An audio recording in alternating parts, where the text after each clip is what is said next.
Can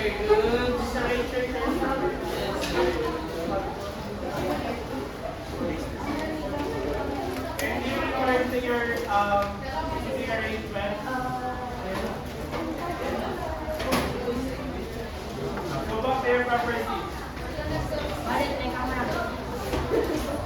After 5 counts, dapat ano mo sa yung seat. 1, 2, 3, 4, 5. Okay, absent.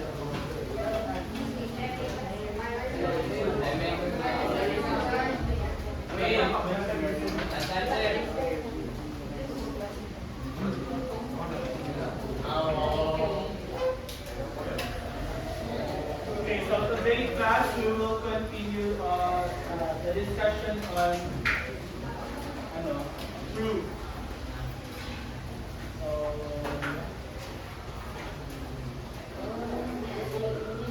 What did you remember about our discussion yesterday? Who can summarize or who can recap the things that we have discussed yesterday? Anyone? Wala? Wala na ka-remember? Just Haley.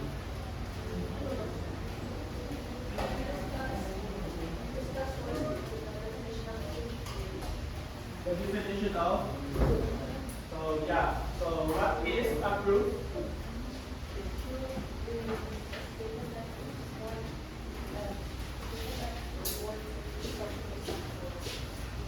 Something to support that something is factual. Basically,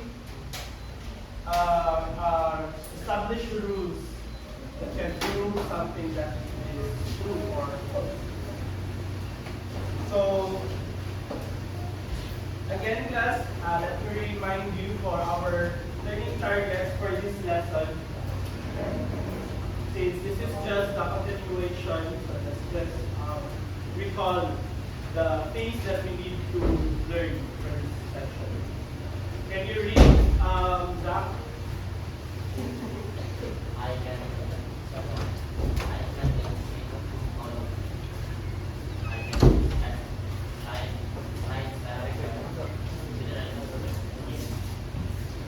Variable compromise functioning. And then, okay, in your own words, can you translate that in your own explanation? The number one, how can you understand our first argument?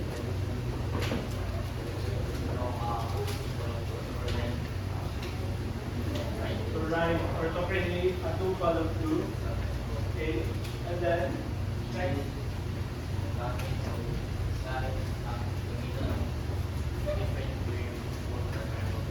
And then last target.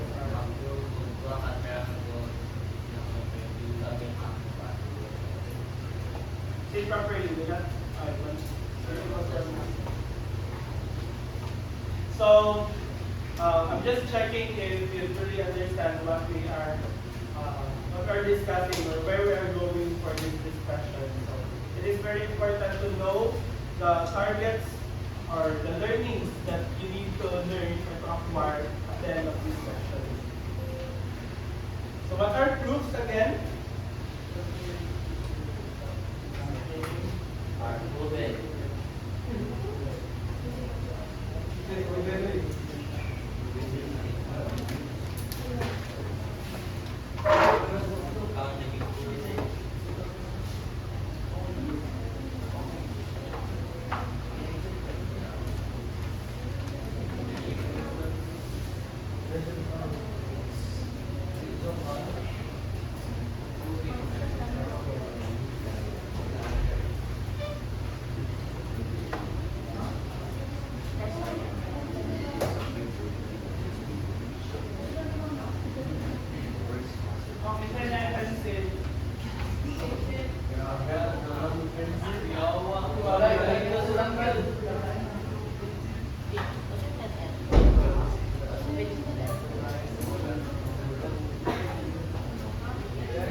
proceed on targeting our goals today, let us first something like unlocking of terms. But actually, we already discussed some of these terms. But since yesterday I have seen that you really need to review the terms or the facts, all the things that needs to be written sa reason na column.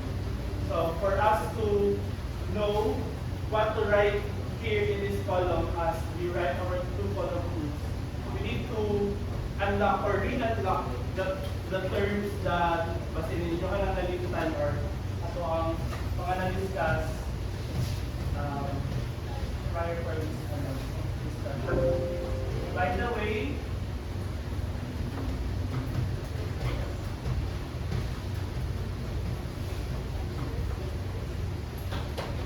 cheat sheet.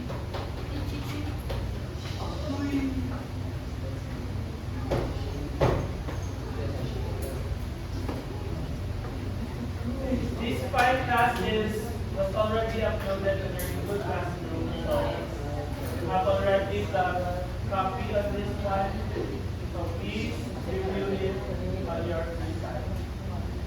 So here are the list of terms or properties, theorems, and postulates that we can use as reasons in writing our two-column proofs. So again, this is just a review. So congruent angles, what do you mean by congruent angles? If you have two angles, if they have the same measures, then they are congruent since they have the same measure and the same shape. Isa lang natulog sit properly with. Next, what is congruent segments? What do you mean by congruent segments? Two-line segments. Two-line segments that Are congruent. congruent, meaning they They have have equal measures. equal measures. How about angle bisector? What do you mean by angle bisector? It divides an angle into two equal angles or two congruent angles. For example, we have this angle class. This is the angle. So suppose lang na if this angle measures 24 degrees. If we have, for example, this is ABC. If we have a line, for example,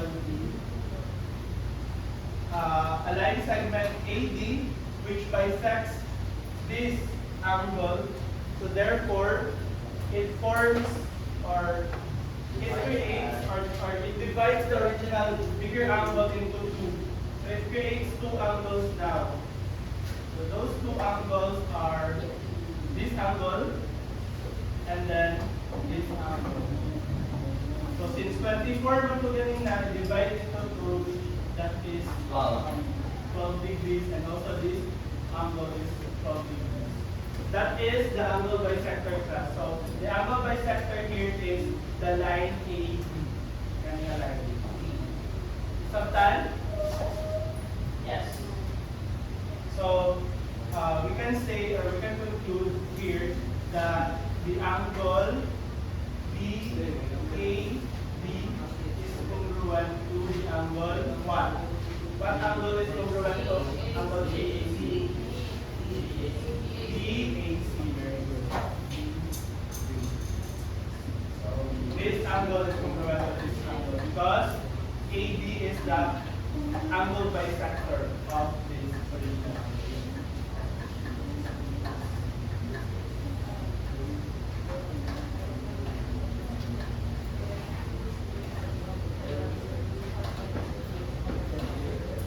In our exam class, diba, we have CR format. So you write your claim. Your claim should have the proof, the whole proof, the two-column proof. I mean, ito ang evidence. And then your reason is how you come up with that. Kaptan?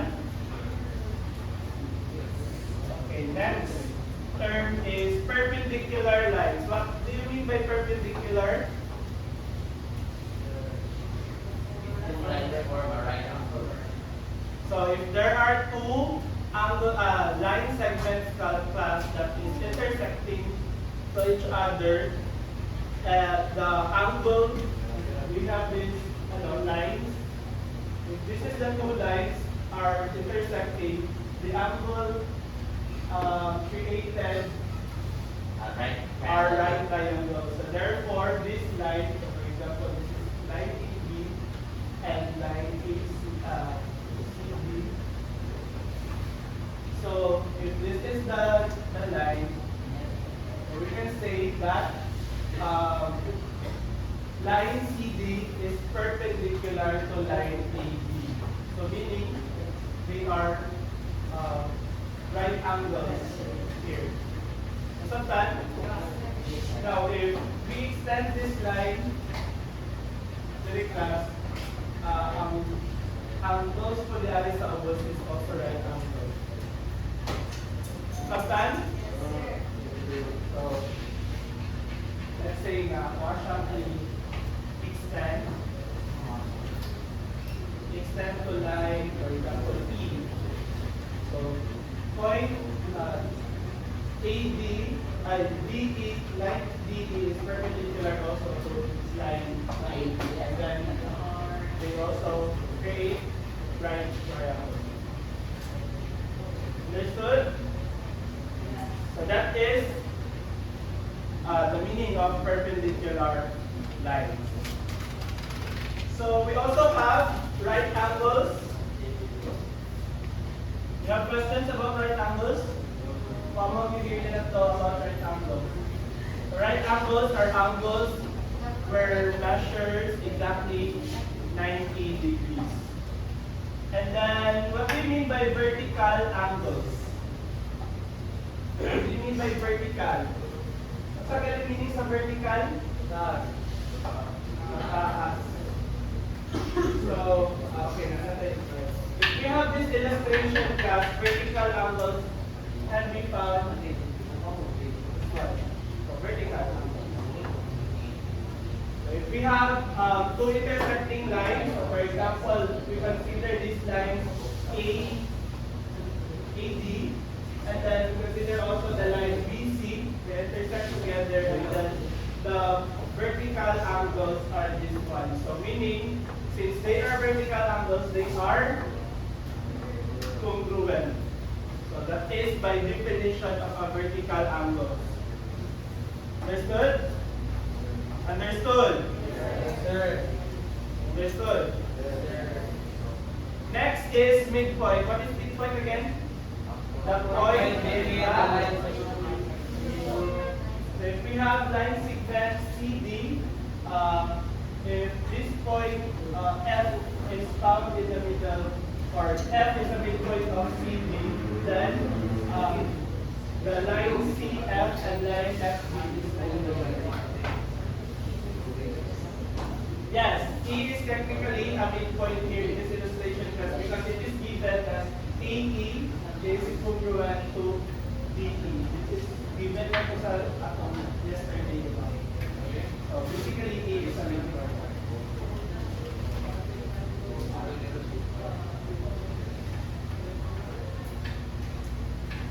Okay, let's continue. Next, we proceed to the properties or law. Properties or law class. So we have reflexive property. Again, it is congruent to itself. Stop talking. Think properly.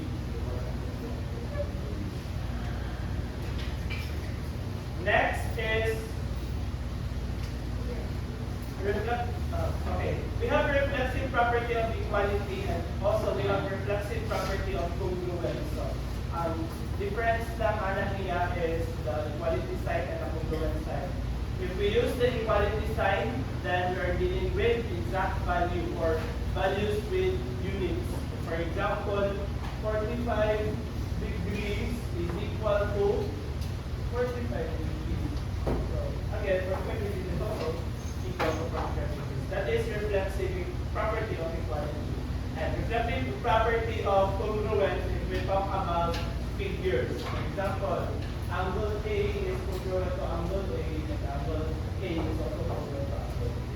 That is the equality and congruence. And then we have symmetric property. Again, we are talking about two figures.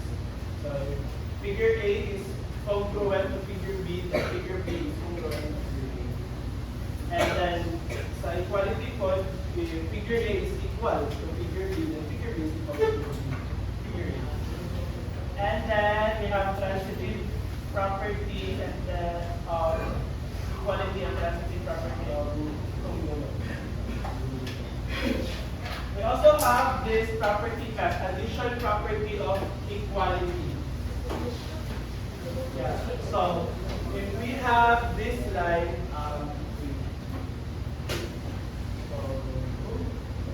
AB is equal or congruent to CD, then AB plus EF is equal to CD plus EF. So for example, class, we have this two lines.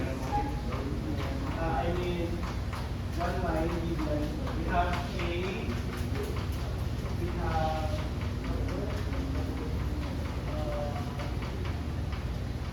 we have B, and then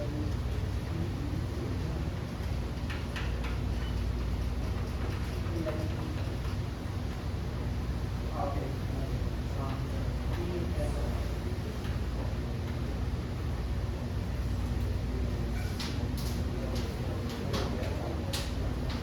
So for example, class, we have this one big line. So if AB is congruent or equal to CD, then if CD plus this line segment, CD plus this is equal to AB plus EF.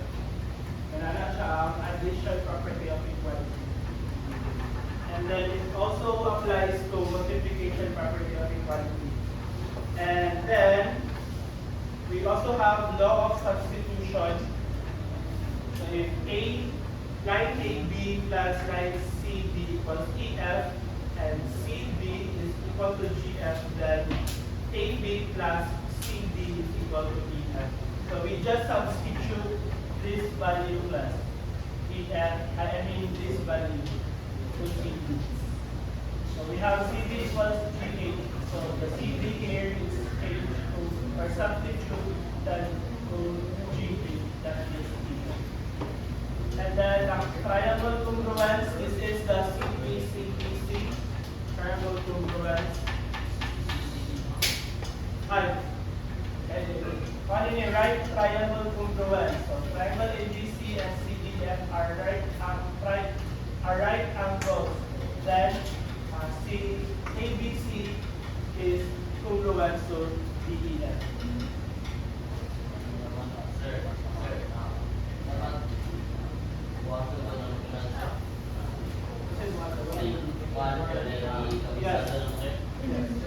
Not necessarily memorize, but if you got the concept, if you understand the concept, actually, so pwede naman tayo, parang ito ang reason. If this is your statement, your reason is vertical. By definition of a vertical, definition of a vertical line, sector line.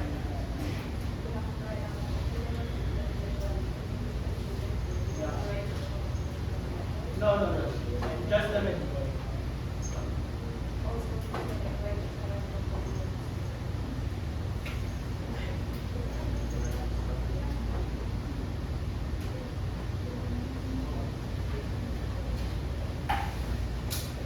I know. The reason here, class, is different to your reasons and your CER. Your reasons in CER is your connection and your claim and your evidence. Your evidence itself includes the statement and the reasoning of proof. This is a two-column proof class. So two-column proof involves statement and reason. So that reason is different from your reasons that you have CR.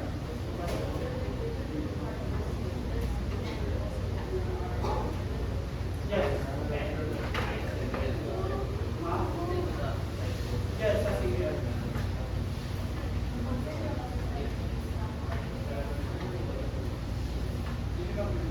Pero yes, yeah, it's total value.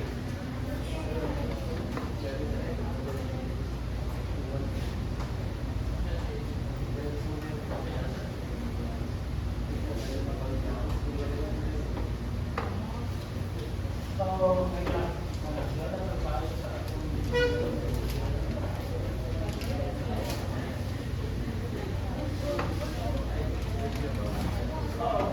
in conclusion, katong balik ka sa mga video that those triangles are.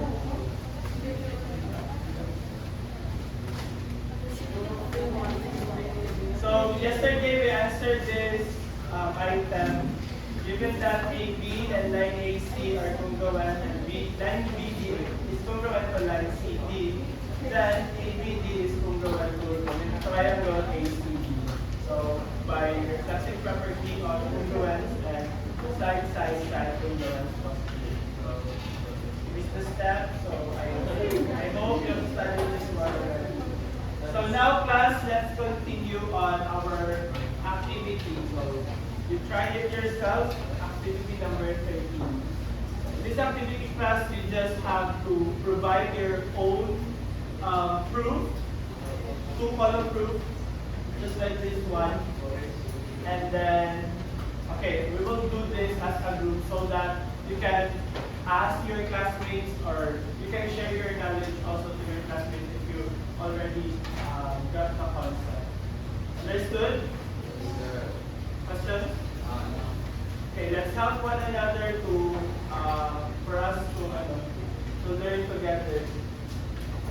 So when I say go class, you follow my hand signal below and go to your group with boys level 1. So prepare, ano lang siguro, one half crosswise, each student. Yes. This is a group activity but individual activity. We will check it today. Okay? Go to your group and one. Ay, okay. Katong nga group gihapon. Katong same gihapon. Group 1. One na lang.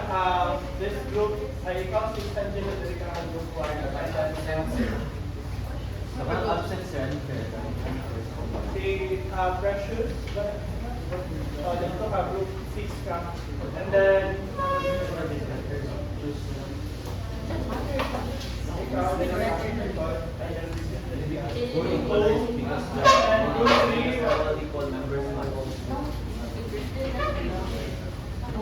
okay,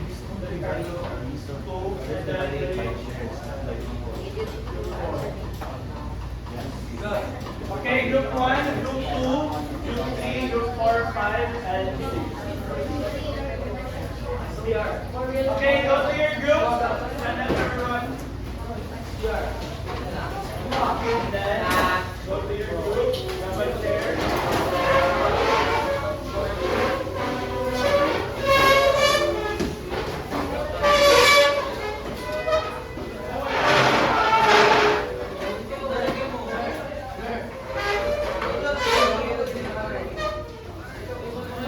And follow my hand signal.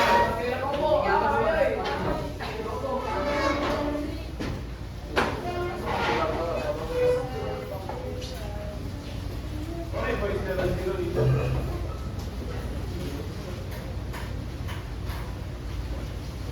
Stop.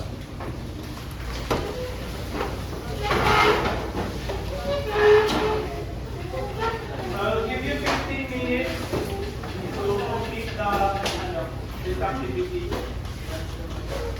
So this again, this group, this is a group activity, but your output must be individual. Write your answers in a one-half crosswise. Your 15 minutes starts now.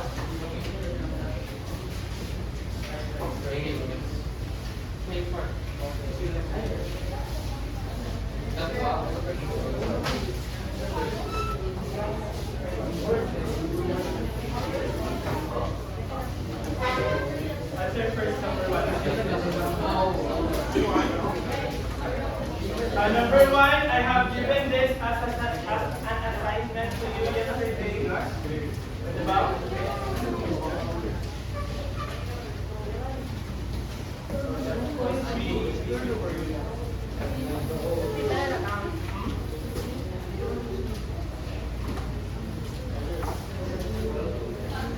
So number one, you write it in your paper.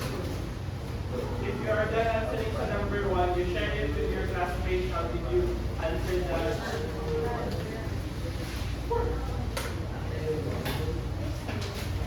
You illustrate that's how you draw the shapes or illustration. Please borrow ko. No. Please.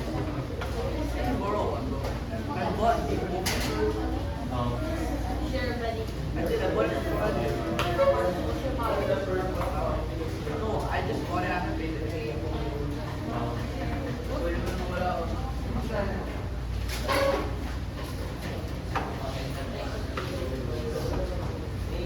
Ito, building. Hey guys, Dean.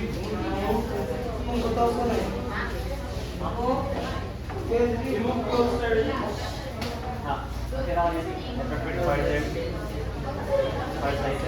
No, they did just emo boy. Don't hesitate to ask your classmates if wala pa nakuha ang concept ha. Ask your classmates. That's the purpose of our move closer. Sorry, no more mistake. And that's my time.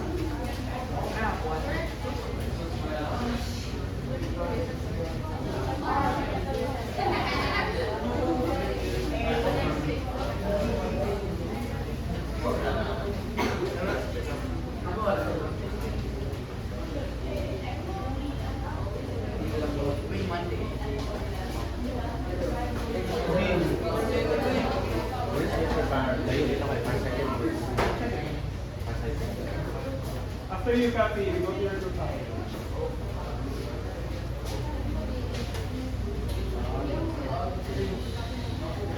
Again, I'm only giving you 15 minutes after your group. Oh, man, I don't have one. Oh, you know what?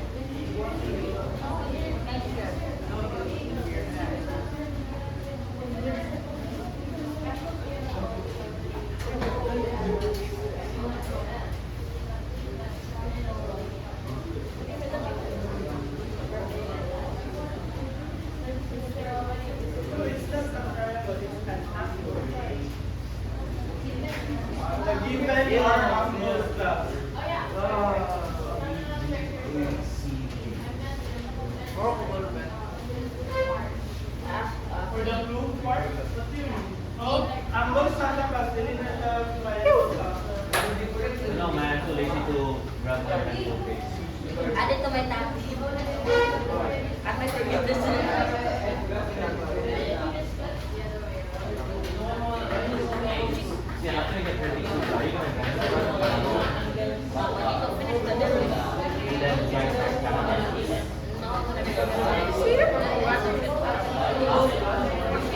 Yes, class, you can use your gadgets to access the documents that I have sent earlier.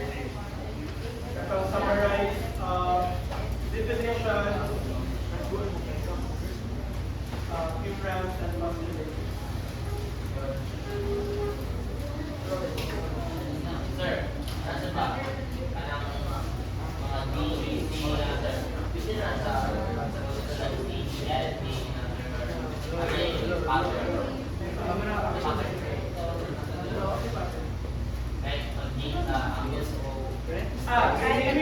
Naming an angle class, you need to follow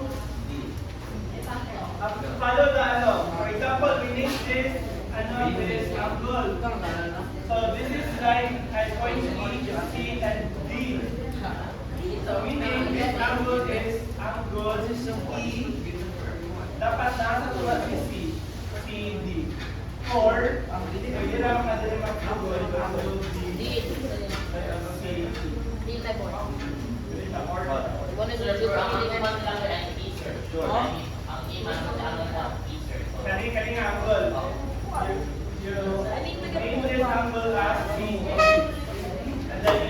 example as A, Only thing I need is I don't see it. C, I need to recall the like board game. that is a triangle. So it's a little Triangle, what I pattern ng triangle as long as if you are going to name the two triangles that is corresponding triangle, same ang ilang variation.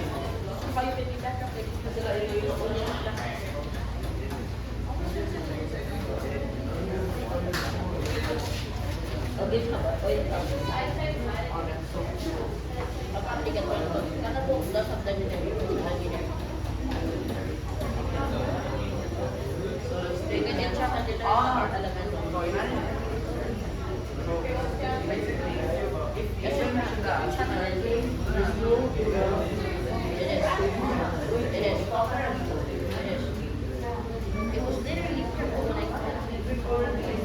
I just need the only thing that I was left at already elementary exam the next week.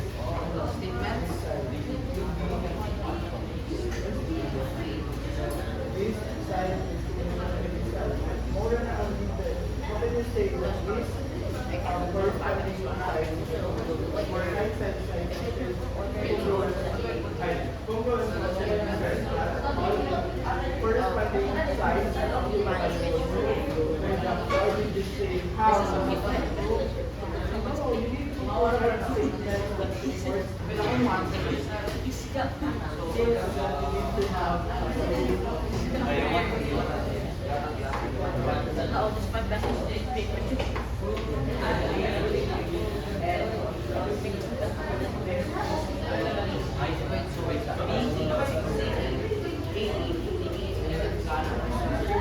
So what would A, B would be? Side, side, side. Side, side, side. A, B, and B, C are both intersecting lines. That means the triangles are precious. What was the theorem? If they're both intersecting intersecting lines,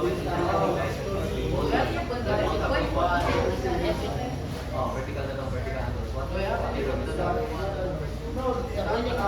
By looking the illustration is it should be after to the definition.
Yeah, it's vertical because they go vertical. Yeah, exactly. They go like this and they go vertical. Congruent because you're running intersect like this. And then this right here, the side, yeah. On the side over here, this forms this forms the right hand. No, that's a perpendicular angle. Doesn't it work out? It's a perpendicular angle. Oh, so now I understand it. So Oh, like this right here. You add something, you just tell it. on something. You add to something. The idea is right, it's just that since they're both intersecting angles, they make a vertical angle. Oh yeah, they go like this, right? Yeah, like, And then they go right angles are perpendicular one. So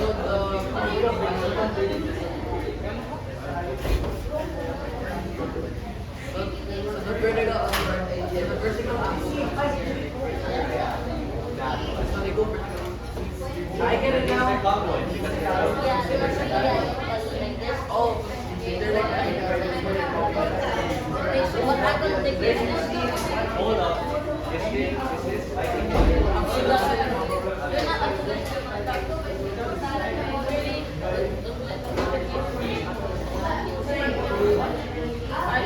This one? This thing they just vertical.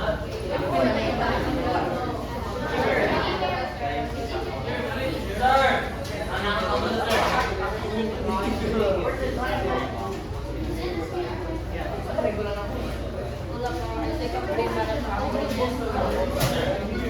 Not that bad.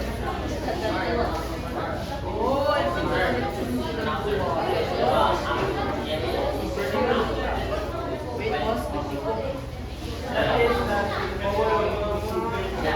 Hold up, this raises a fire.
Angle, side.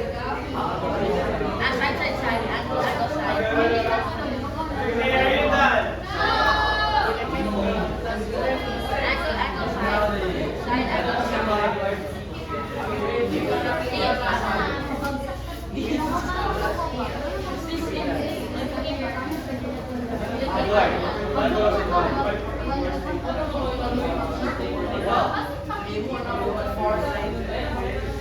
sige, let's answer class.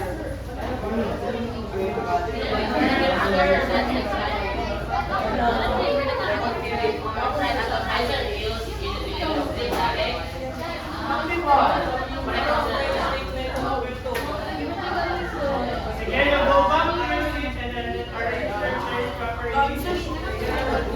Five counts. Settle down. One.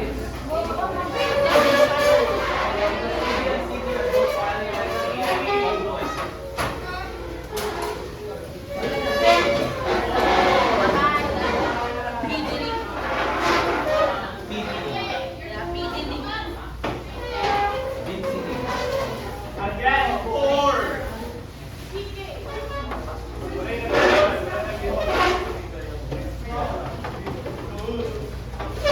And then five.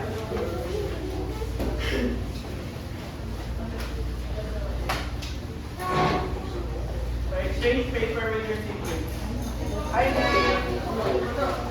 Let's try to check.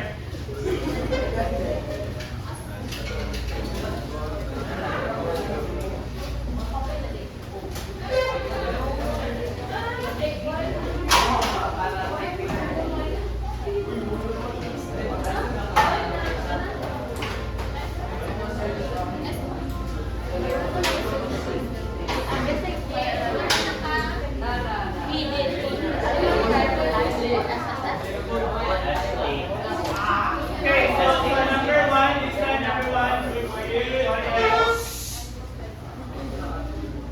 Eyes here, everyone.